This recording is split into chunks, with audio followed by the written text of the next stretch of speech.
अगर मैं आपसे कहूं कि ताजमहल मोहब्बत से ज्यादा एक कब्र की खामोशी है, तो क्या आप सुनने की हिम्मत करेंगे?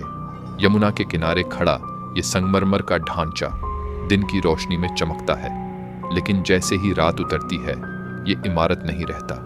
ये एक एहसास बन जाता है, एक ऐसा एहसास जो सीने के अंदर ठहर जाता है। साल 1631, मुमताज महल की मौत, और उसी पल शाहजहां का सब कुछ खत्म हो गया। कहा जाता है उसने आंसुओं से एक सपना गढ़ा और उस सपने का नाम रखा ताजमहल। लेकिन क्या इश्क इतनी आसानी से पत्थर बन जाता है, या फिर उस पत्थर के नीचे कोई और दर्द दबा है? बहुत कम लोग जानते हैं कि ताजमहल के भीतर ऐसे कमरे हैं जहां आज भी ताले लगे हैं, सदियों से न रोशनी पहुंची न सवाल। आखिर ऐसा क्या है जिसे खुलने नहीं दिया गया? कुछ कहते हैं वहां सच बंद है, और सच हमेशा डरावना होता है। और फिर आता है वो साया, काले ताजमहल का।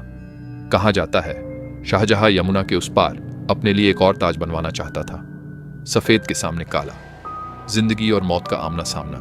लेकिन अचानक सब कुछ रुक गया। क्या वो सपना टूटा, या फिर किसी ने उसे दफन कर दिया? क्या आपने कभी महसूस किया है ताजमहल का रंग बदलता है?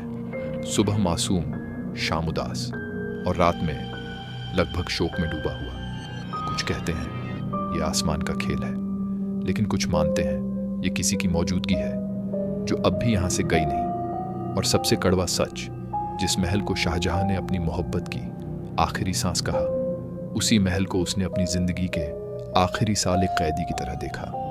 आगरा किले की दीवारों के पीछे से, जहां हर दिन ताजमहल दिखता था लेकिन कभी छूने नहीं देता था, आज भी ताजमहल खड़ा है, अडिग, खामोश और भारी, जैसे कुछ कहना चाहता हो लेकिन कह नहीं पा रहा। क्योंकि कुछ कहानियां कब्रों में नहीं सोती, वो संगमरमर में कवैद होकर सदियों तक देखती रहती हैं।